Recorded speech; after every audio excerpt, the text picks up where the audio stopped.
ما یو وخت کې نصیحت مې کوي تقریر مې کوي چې نصیحت ختم سو خلک سره ولاړو یو ځوان رالی معلومېدی داسې چې د ډېر غټ نواب و سردار له کوره سره تعلق دی او له ما چې پوښتنه وکړه چې ستا په تقریر کې تا یوه جمله وویه دا جمله څنګه ده ما ورته کومه جمله راته ویل چې تا ویل چې عجبا للضعیف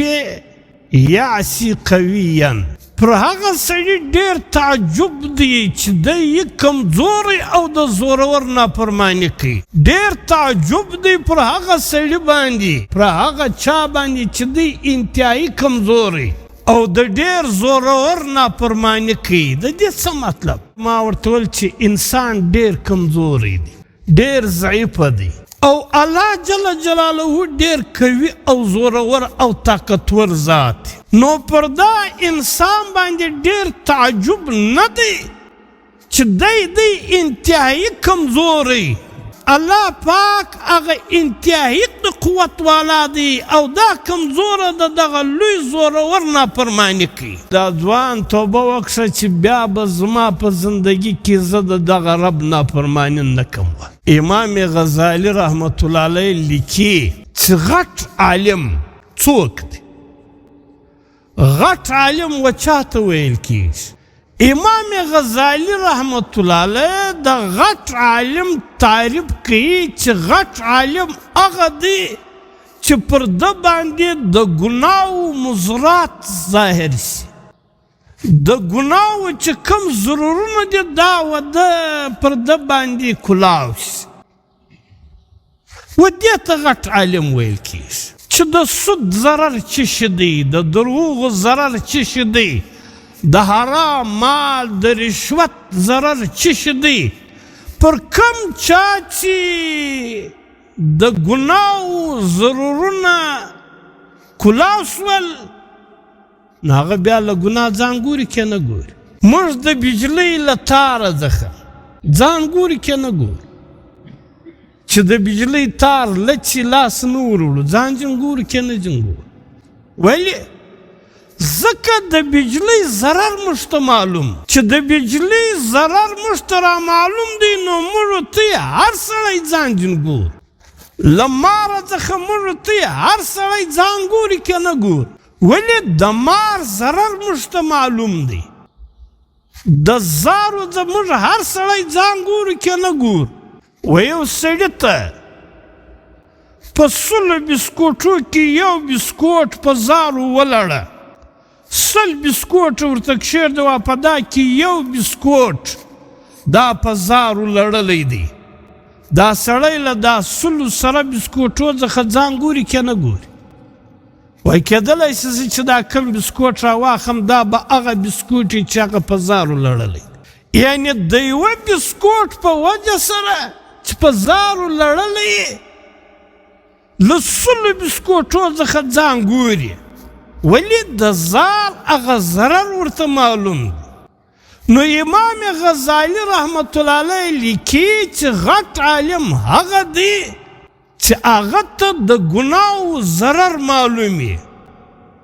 او یو چاته چې د یو شي ضرر معلوم شي هغه بیا ځان جن ګوري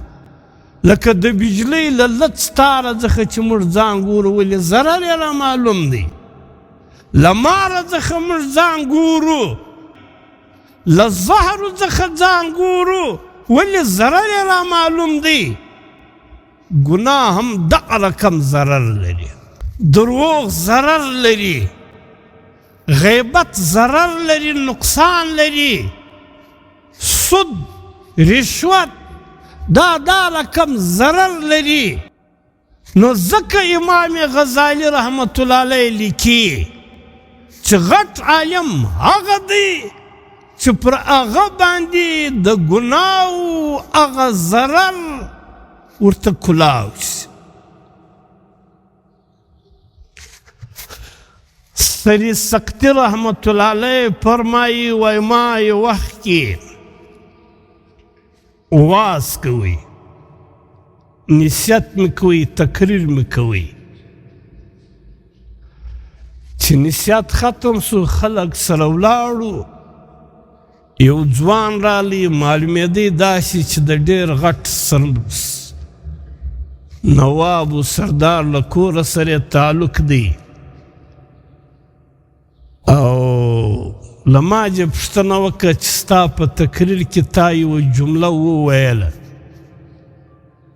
دا جمله څنګه ده ول ما ورته کومه جمله ول ده راته ویل چې تا ویل چې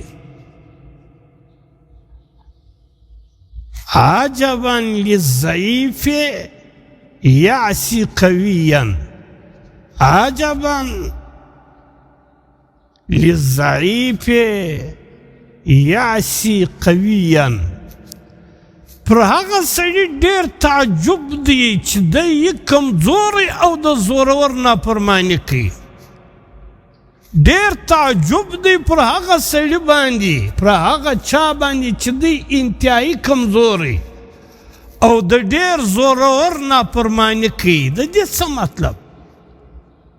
نو سید سقطي رحمت الله علیه ما ورته ویل چې انسان ډېر کمزوری دی ډېر ضعیفه دی او الله جل جلاله ډېر قوي او زورور او طاقتور ذات نو پر دا انسان باندې ډېر تعجب نه دی چې دی انتهایي کمزوری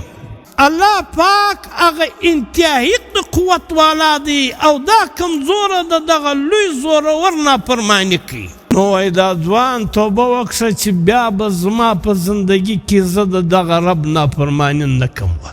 نو حضرت ابوبکر صدیق رضی الله تعالی عنه فرمایي چې د اوو شیانو زینت دا په اوو شیانو کې دی د الله د خوف زینت په ګناه پرېښولو کې دی او د طالب العلم زینت په عجزي او په تواضع کې دی